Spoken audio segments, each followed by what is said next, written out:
Hello, everybody. Welcome to today's broadcast. I hope you had an awesome 4th of July celebrating America's independence. I have my awesome mug with me here today. It says Donald Trump, 45th president, right here. Inauguration, January 20th, 2017. And on the back side, we have Mike Pence. He made it to the cup, 48th vice president. This was actually a gift that Pastor Jim and Lori Baker gave to me during the time, actually, whenever it was President Trump was president-elect.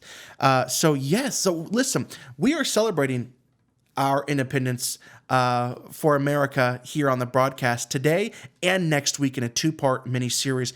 It is going to be awesome. I really think that you're going to be learning things, especially next week. Oh my gosh, this is going to be absolutely incredible. So really, we're going to be talking about 2 things on this broadcast and the next one. So like I said, you will not want to miss the next episode because we're setting it up for the next episode. 2 things. Topic 1, the reason America became great is because we actually copied God's perfect way of governing in the Old Testament.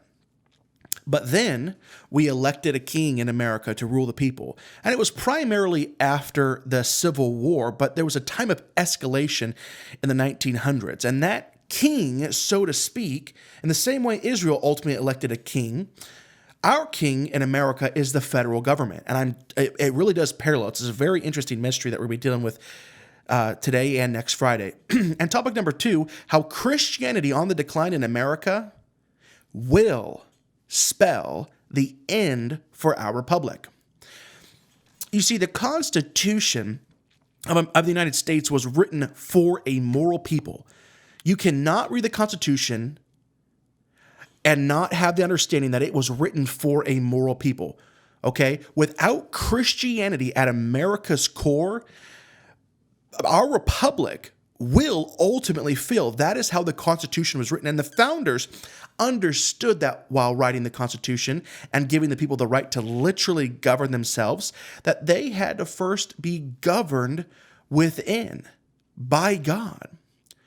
And that begs another question. So why does the leadership of the left, primarily the left, despise our Constitution? You see, that it's because the Constitution is a conservative document with Christian values embedded throughout. So really, when people hate, not Republicans or whatever, but whenever they hate our Constitution, it's actually largely a spiritual issue that's taking place within them, not a political one. Another great thing about our Constitution is that it prevents radical, quick changes. The Constitution is hard to amend. It slows change. When radical change to life is brought forth that would change the very fabric of our nation, the Constitution emphatically yells, "Stop! Let's think about this." There goes my coffee cup. You see, this is another reason why so many people hate the Constitution, because they want radical, quick change, and our Constitution prevents that. I believe the reason America, from its founding, has become so great, so powerful, so prosperous, is because our founding fathers established and followed the pattern of governance that the Lord established in the Old Testament. Okay? And we have become the world's superpower because of that. If you think about Israel, how it was governed in the Old Testament, many people will just think about the kings from Saul, David, Solomon, Rehoboam, and all the rest that we can read about in the scripture after that. But this was not how God, whenever Israel was governed by the kings, this is not how God wanted his people to be governed. This was God's second choice. It grieved him to have a physical king over his people. You could read about that in the exchange between the Lord and Samuel. And I'll actually be reading that scripture later in this little mini-series to illustrate that. You see, Israel was originally designed to govern themselves while first being governed by God. Think about it. You had the tribes of Israel all allocated certain parts of the land that were their state, so to speak. They had certain geographical limitations. This tribe was issued this land, this tribe was issued this land in Israel. They had their little states. Their constitution was the law. They had no king at that time but God. There wasn't a centralized power. The tribes were essentially sovereign states. Each tribe had a set of judges that were supposed to judge rightly and by their constitution, the law of God, whom they were all governed by. Does this sound familiar? Yeah. The founding fathers did much of the same thing. So on today's program, I want to take you down a little history lesson, okay? And then we're going to come back to this for some shocking revelations. Now, once again, I got to remind you, this is a 2-part show, so do not miss the next broadcast. Joining me right after this is our co-host, Andrew Bellers.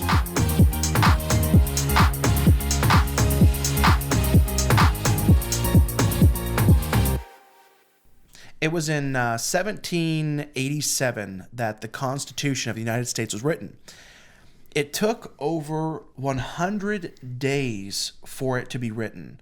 And it was actually written in what is today known as Independence Hall. Now, there's a famous story. We've actually talked about this story on one of our previous broadcasts. There's a famous story of an exchange between Ben Franklin, who was one of the men at this 100-day convention writing the Constitution, and a certain Mrs. Powell from Philadelphia.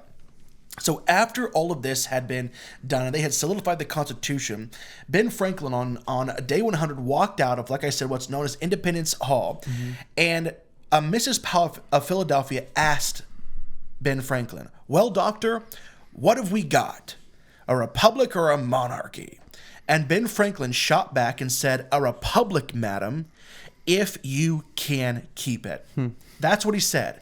A republic, and that's what we are, a republic, madam, if you can keep it. Because the Founding Fathers fully understood the extent that the Constitution was written for a moral people. And if a moral people loosen the tie of morality, you see, the more freedom people have, because we have a carnal nature. We are born into sin. The more freedom a people has, the tighter the tie of morality has to be, okay? The tighter the tie of morality. So here's the thing, is that he understood it is a republic if you can keep it. Because he understood that Christianity was at the core of the Constitution. If the people of America could not be governed by themselves and then governed within themselves by the Lord, it would fail. Think about this. This was the first time in modern history that a people was governed by the people. There's a book. You've got to pick it up, okay? You've got to read it. It's by Eric Metaxas. It's called If You Can Keep It. Listen, go and get it. It's awesome. It's a great book. Eric Metaxas said in his book, If You Can Keep It, he said this: "The idea that our government is we the people is not a corny idea that doesn't mean much. It is something that is utterly real. It is in fact an idea of great genius, and it is the main operating principle by which this nation has stayed alive and has expanded its freedoms for over 2 centuries. But once we the people begin to forget that and cease to do what is necessary as Americans, it all begins to fall apart." But you see, Andrew, there's a whole other stream of history in America right now. There are left-wing organizations that would have you believe that the founders were not just not Christian, but they were just not religious in any way, shape, or form, that they were basically atheist men. And that their goal, and this is the story, the revisionist history, their goal is that this would be completely secular culture and a secular government. It's just not true. We were recently watching a sermon, really a message from Dr. Robert Jeffress, and it was really, really good. It was really inspiring. And there's some things that he said that were very eye-opening. Basically, this is one of the things that he highlighted, is that 52. So this is what people will say in the schools, in left-wing organizations, that the founders were not. Founders, they'll paint them even as like, it was a mixed, they had mixed views and everything on religion and God. It's just not true at all. 52 out of 55 men who attended the Constitutional Convention were Orthodox Christians. They weren't a mixture of atheists and deists or whatever. They were full-on Christians. 52 out of 55. 52 out of 55. Yeah. Now, two of them, Thomas Jefferson and Benjamin Franklin, are what you would call deist. Now, when people say this about these two men, it sounds like they're painting them as atheists. These men were not atheists. A deist is someone who believes that God, that there is an unmoved mover, that there is a creator God, and after he's created, he takes his hands off. But they're not even strict deists because they don't believe that. Here's a quote from Benjamin Franklin. He said, "I have lived, sir, a long time, and the longer I live, the more convincing proofs I see of this truth, that God governs in the affairs of men. And if a sparrow cannot fall to the ground without his notice, is it probable that an empire can rise without his aid?" So he wasn't a strict deist. He's what you call a Christian deist. Which still isn't a good thing, but still, it's a lot better than being an atheist. But the point is that these two men believed in a God and a compassionate God who governs in the affairs of men. They were not atheists. This was not a mixed council. These were Christians. Which is interesting that these 52 out of 55 men were Orthodox Christians. Okay, well, then you have Benjamin Franklin, all right, Thomas Jefferson, now, which were known as Christian deists. What's interesting, because a Christian deist means that you believe in the God of the Bible, but you don't necessarily believe in the divinity of Jesus. So basically, there was 52 out of 55 were Orthodox Christian, and there was a couple of that were basically Jewish. I mean, right? That's basically right. I mean, truly.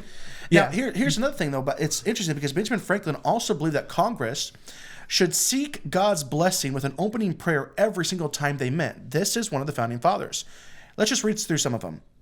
John Adams, the second president of the United States, on "Apart from faith, we will lose the republic." We have no government unbridled by morality and religion. We don't have a government if the people are not a moral people and they're not governed by Jesus. That's because he was a devout Christian. Yes, he was. He says this: "Our Constitution was made holy for a moral and religious people. It is wholly inadequate to a government of any other."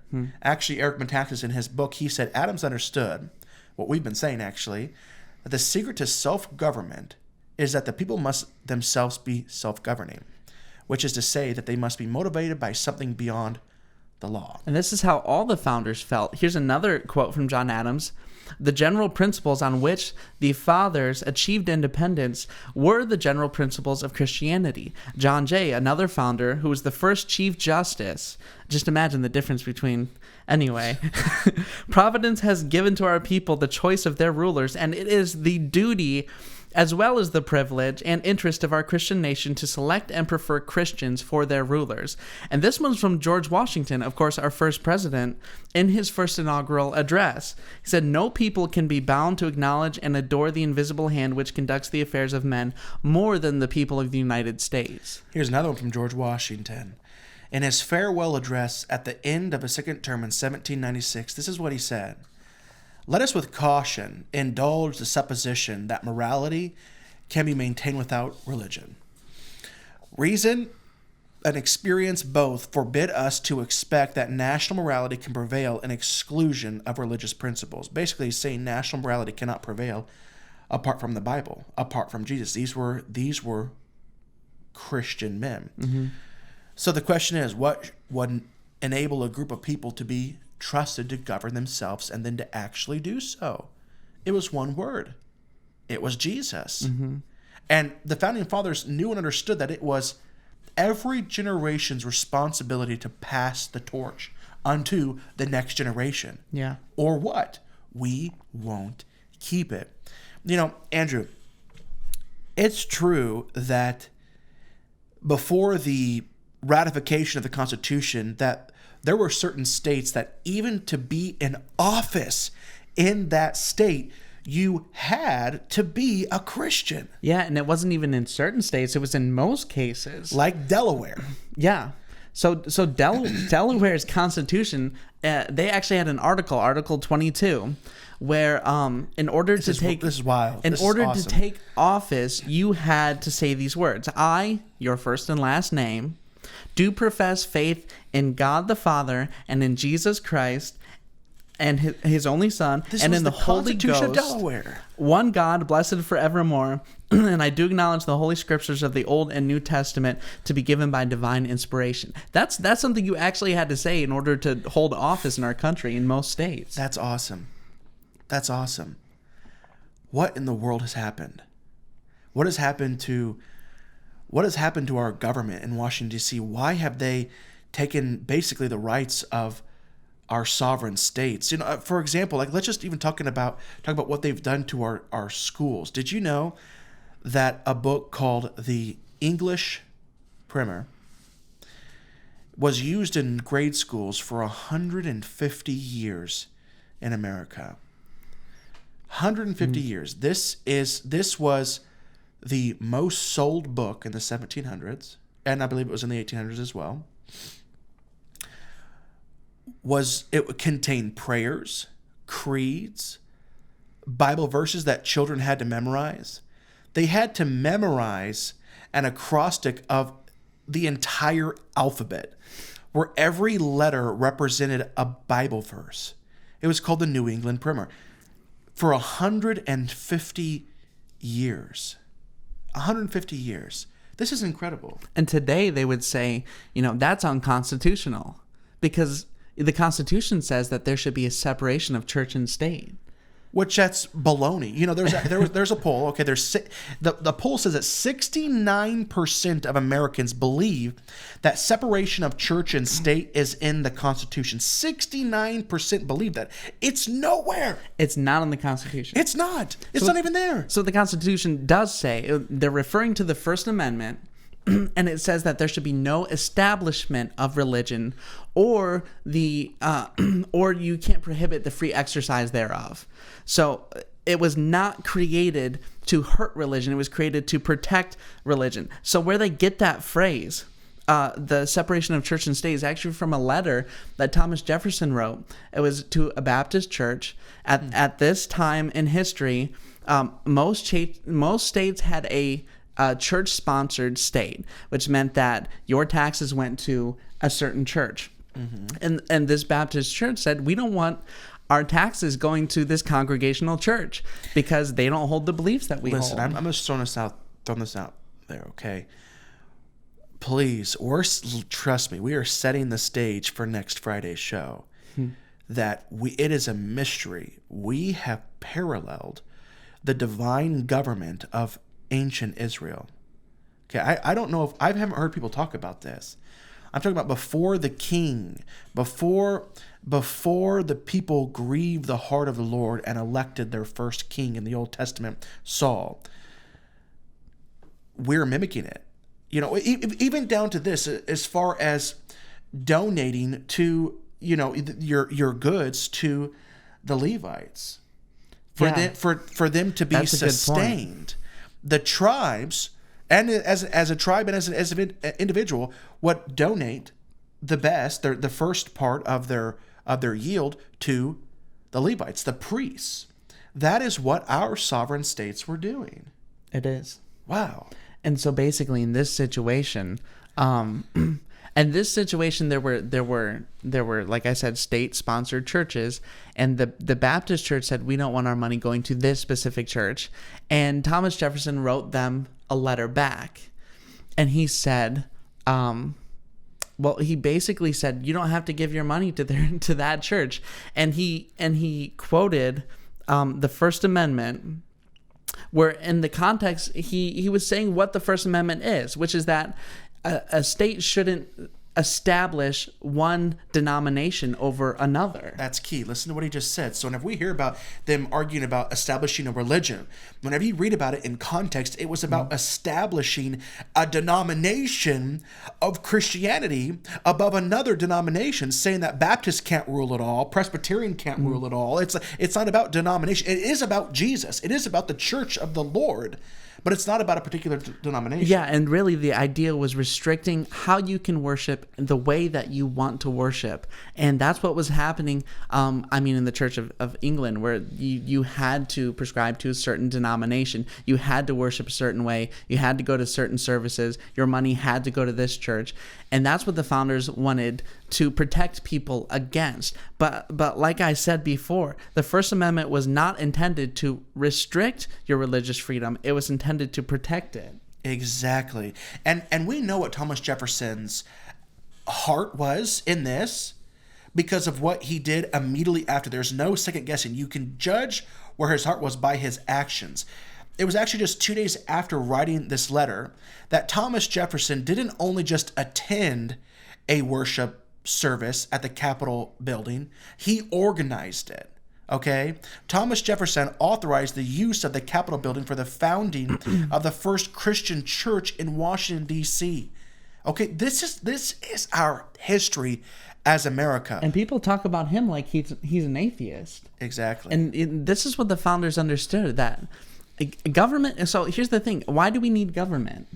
We need government because people are bad and they need to be governed. Okay, good. Who's going to govern those people? Other people that are bad yeah, and need to be that's governed. A funny point, yeah. So how does it work then? Those people need to be governed within themselves by God. It is a lie that our founders were not Christian and did not design a nation for Christians. Exactly. So we look at the state of the union right now. It's a lot different than it was even 50 or 60 years ago. So what happened? What happened to our nation? I can tell you what happened. It was a set of rulings by our Supreme Court justices that changed America. Because why? Why? These Supreme Court justices were no longer governed by the Lord. Yeah. That's what it came down to. They built a wall of separation.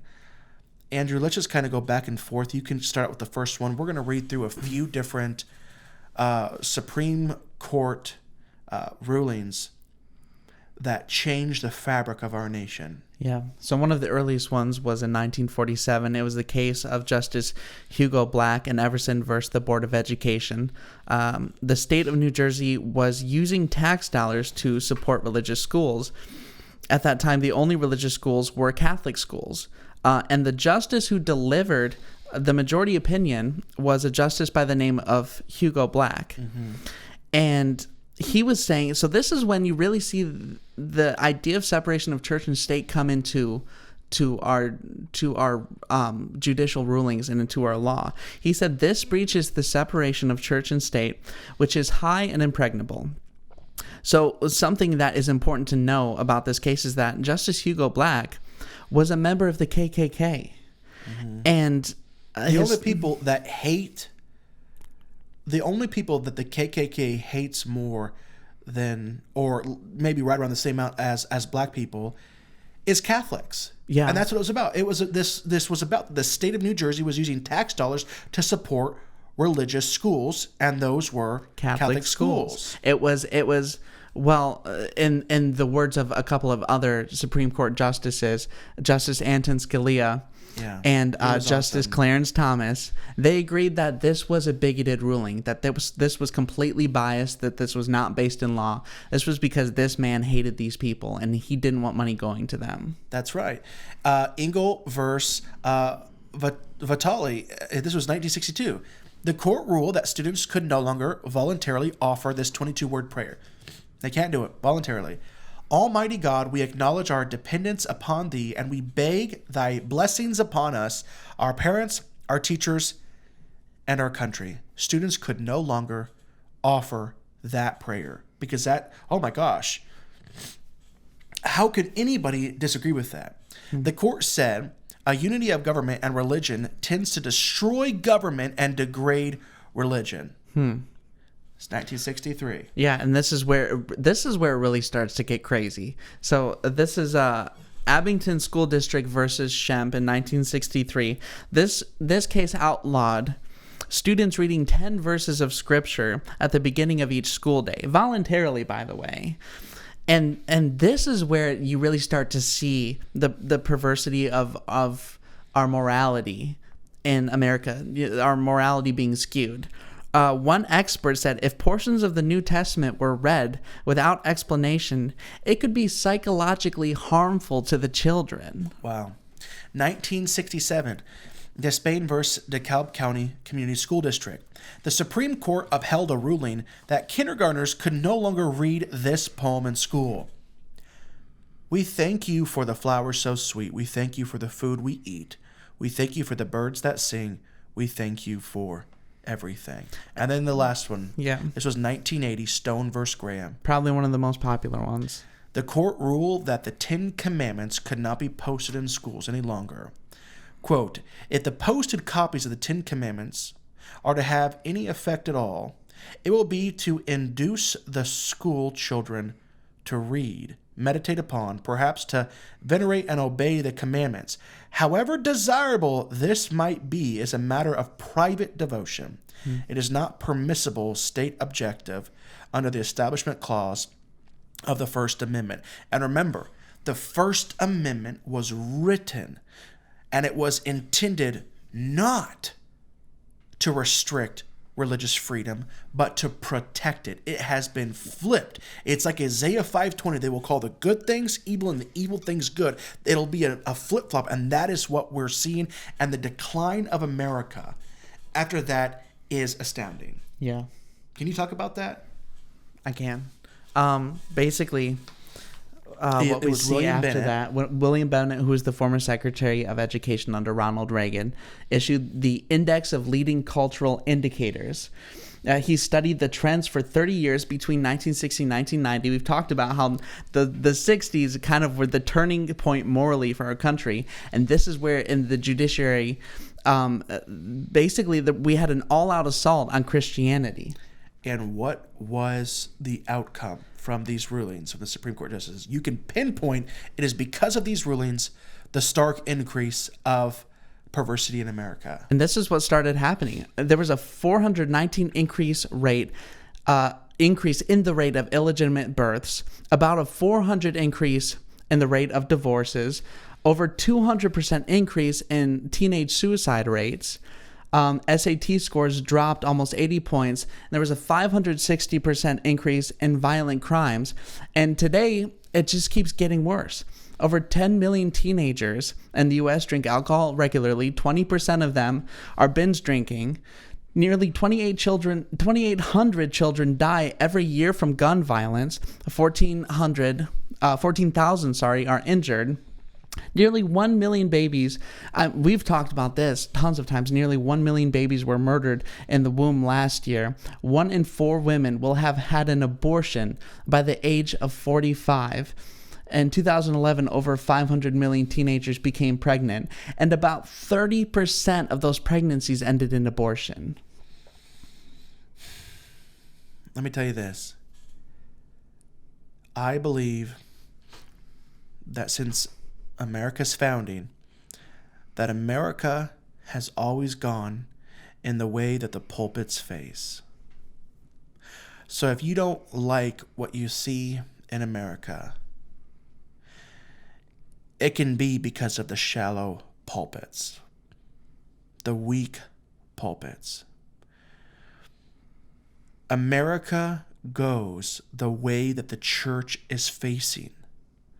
Hosea 4:6, my people are destroyed for lack of knowledge. Because you have rejected knowledge, I also will reject you from being my priest. Since you have forgotten the law of God, I will also forget your children. Listen, we're setting the stage for what is to come next week about how all of this, our history as Americans, has paralleled the history of ancient Israel. And it's very interesting. Even going down to whenever we declared our independence in 1776, there were 13 colonies at that time. And whenever Israel was given independence, so to speak, whenever their nation was established, there were 13 tribes. Well, I thought there was 12 tribes. Well, there's a mystery there. How we parallel to Israel is an incredible thing.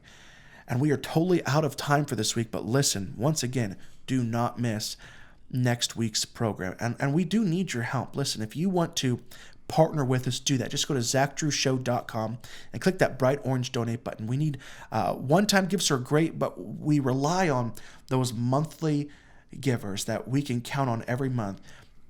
You can also write to us at IGBY, P.O. Box 797, Decatur, Illinois 62525. Hey, we love you guys. Stay tuned for next week.